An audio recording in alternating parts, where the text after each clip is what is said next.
Assalamualaikum warahmatullahi wabarakatuh. Perkenalkan, nama saya Alvino Andreas dengan NIM 23017035, Program Studi Sastra Indonesia, Departemen Bahasa dan Sastra Indonesia dan Daerah, Fakultas Bahasa dan Seni, Universitas Negeri Padang. Baiklah, di sini saya akan mempresentasikan analisis novel Kemarau karya A.A. Nafis oleh dosen pengampu Bunda Yeni Hayati, SSM UM. Pada analisis novel Kemarau karya A.A. Nafis ini terdapat unsur ekstrinsik dan intrinsik, yang mana saya akan membacakan presentasi ini. Analisis unsur ekstrinsik dan intrinsik karya sastra periode 1950-an. Periode 1950-an merupakan lanjutan angkatan 45 dan berkembang majalah sastra, kumpulan-kumpulan roman seperti puisi dan cerpen. Novel Kemarau karya A.A. Nafis ini mengisahkan kemarau panjang melanda sebuah kampung, tanah menjadi retak dan sawah kering kerontang. Orang kampung pun mulai resah dan gelisah. Sebetulnya ada sebuah danau dekat kampung itu. Orang kampung ternyata lebih suka pergi ke dukun. Dan setelah tak kunjung juga keramat dukun itu memberi hasil, barulah mereka ingat pada Tuhan. Mereka pergi setiap malam ke masjid, mengadakan ratib, sembahyang kaul, meminta hujan. Tapi hujan tak kunjung turun juga.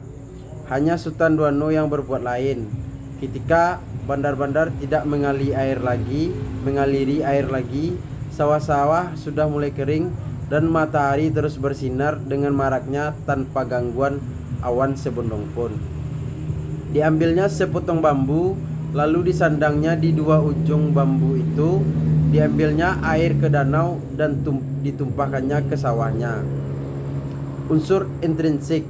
1. Tema. Novel Kemarau karya A.A. Nafis bertemakan usaha seseorang untuk mencapai sesuatu, mengubah pola pikir masyarakat agar lebih maju dan bisa meningkatkan taraf hidup lebih baik. 2. Tokoh dan penokohan. Tokoh utama Sultan Duano merupakan orang yang taat beragama, rajin dan bijaksana.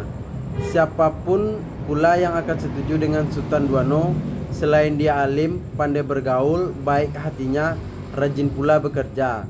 Sedangkan kerbau perancah sawah mau orang membelinya sampai beribu rupiah. 3. Tokoh tambahan.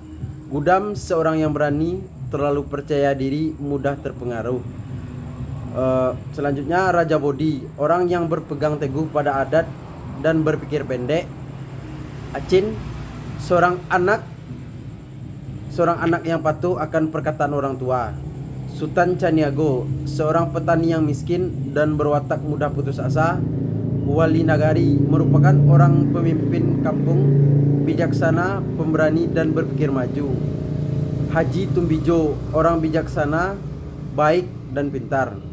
Alur dalam novel karya A.A. Nafis adalah maju, karena menceritakan dari awal Sultan Duano datang ke kampung sampai akhirnya sedikit demi sedikit tujuannya tercapai.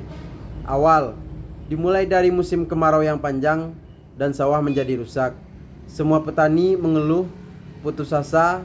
Hanya seorang petani yang bernama Sultan Duano yang berbuat lain. Konflik. Sultan Duano berusaha membujuk masyarakat agar mau berusaha untuk mengangkat air dari danau ke sawah.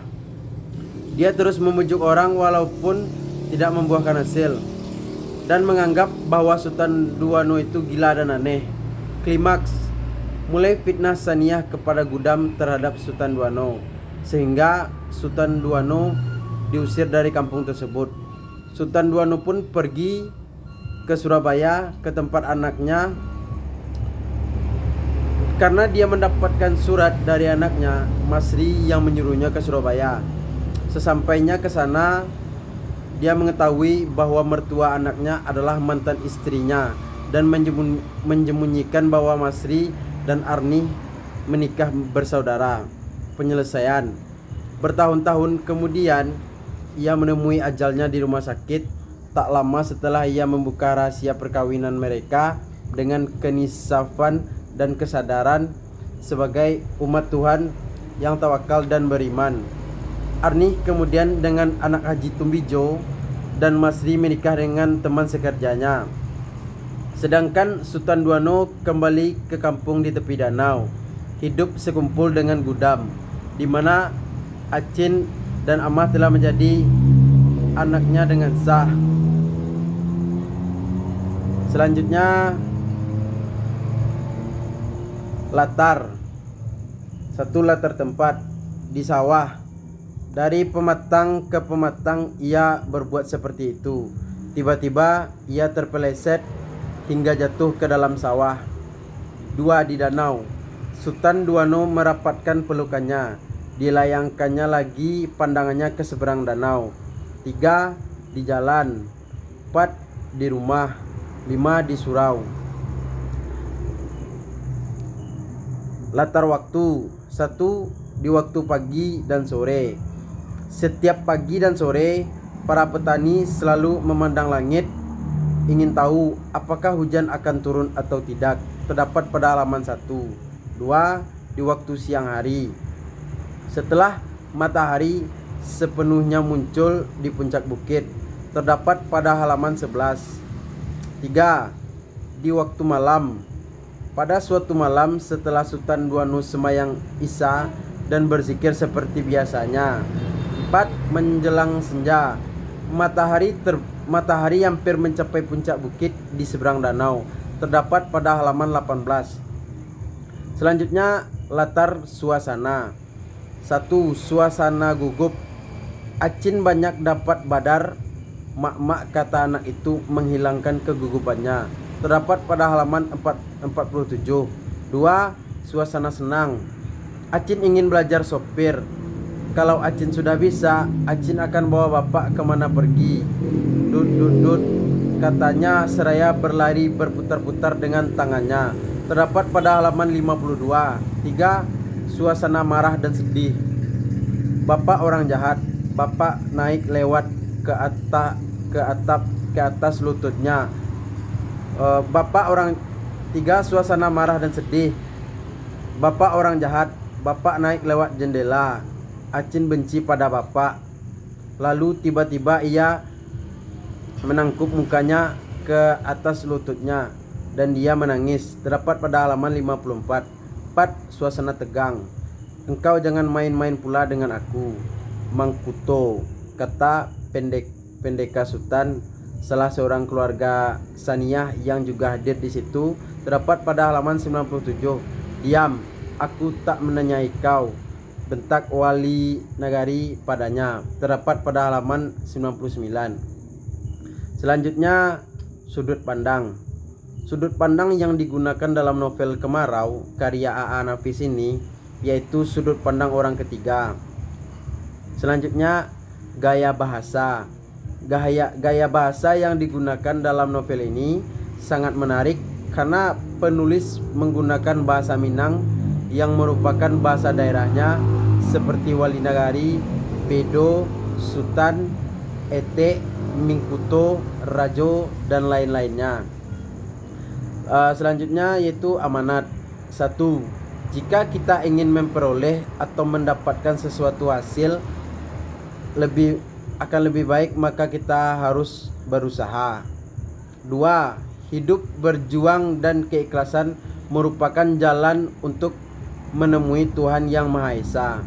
3, tujuan hidup bukanlah kemewahan, melainkan kedamaian, tidak berbuat dosa tapi banyak pahala.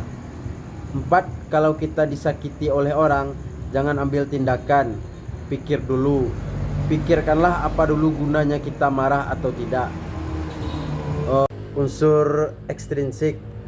Ali Akbar Nafis lahir di Kampung Jawa, Padang Panjang pada 17 November 1924. Ayahnya bernama Nafis Sultan Marajo, mandor kepala State Sport Wegen. Ibunya bernama Sawiyah. Ia menyelesaikan studi di ruang pendidik Institut Nasional Safei atau INS di Kayu Tanam pada 1946. Ia memulai karirnya sebagai jurnalis dan penulis, dan cerita pendek pertamanya Robohnya Surau Kami diterbitkan pada tahun 1955. Nafis dikenal atas kontribusinya terhadap sastra Indonesia, khususnya di bidang cerpen dan novel. Ia menulis beberapa karya terkenal, antara lain Kemarau 1967, Saraswati, Si Gadis Dalam Sunyi 1970, dan Gerhana pada tahun 2004. Karya-karyanya kerap mengangkat tema-tema permasalahan sosial budaya serta perjuangan masyarakat pada masa pergerakan kemerdekaan Indonesia. Sepanjang karirnya, Nafis menerima beberapa penghargaan dan pengakuan atas karya-karyanya, antara lain Robohnya Surau Kami yang dinobatkan sebagai cerpen terbaik pada tahun 1955 dan Saraswati, Si Gadis Dalam Sunyi yang mendapat penghargaan sebagai cerpen terbaik untuk generasi muda oleh UNESCO atau IKAPI pada 1988. Nafis meninggal dunia pada tanggal 22 Maret 2003 pada usia 78 tahun di Padang, Indonesia. Warisannya sebagai penulis, kritikus, dan akademisi terus dirayakan di Indonesia, dan karya-karyanya tetap menjadi bagian penting dari warisan sastra negara. Satu, nilai hakikat hidup manusia. Masyarakat yang menganggap hidup itu buruk, tetapi manusia wajib berusaha atau berikhtiar supaya hidupnya menjadi lebih baik. Nilai hakikat karya manusia. Masyarakat yang menganggap karya manusia untuk memberikan kedudukan yang penuh kehormatan. Nilai hakikat hubungan manusia dengan alam sekitar. Masyarakat memandang alam sebagai sesuatu hal yang dahsyat, sehingga manusia hanya bisa menyerah saja tanpa usaha yang lebih. Nilai hakikat hubungan manusia dengan sesama. Masyarakat yang mementingkan hubungan vertikal antara manusia dengan sesamanya. Masyarakat yang mementingkan hubungan horizontal dengan sesamanya, yaitu orang-orang dalam masyarakat ini amat bergantung kepada sesamanya dan berusaha menjaga hubungan baik dengan tetangga dan sesamanya. Nilai-nilai sosial. Nilai hakikat hidup manusia. Masyarakat yang menganggap hidup itu buruk, tetapi manusia wajib berikhtiar supaya menjadi hidup yang lebih baik.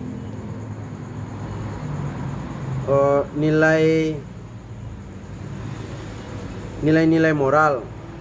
Nilai-nilai moral yang terkandung antara lain pentingnya ketekunan dan keyakinan dalam menghadapi kesulitan, peran pengobat tradisional dan pentingnya keimanan dalam menghadapi kesulitan, perjuangan untuk kemerdekaan dan penentuan nasib sendiri, peran pemerintah dan kebijakannya dalam membentuk kehidupan masyarakat, perjuangan untuk keadilan sosial dan kesetaraan, kebersamaan dan kohesi sosial. Latar belakang tercipta karya sastra. Novel ini dikenal karena penggambarannya yang gamblang tentang kehidupan sehari-hari dan perjuangan penduduk desa selama musim kemarau, serta komentarnya mengenai isu-isu sosial dan budaya pada saat itu. Penulis menggunakan kekeringan sebagai metafora perjuangan masyarakat pada masa itu. Dan novel ini merupakan cerminan dari pengalaman dan pengamatan penulis sendiri terhadap kekeringan yang terjadi di Indonesia pada tahun 1950-an. Dan mungkin itu saja hasil dari presentasi saya. Saya ucapkan terima kasih. Assalamualaikum warahmatullahi wabarakatuh.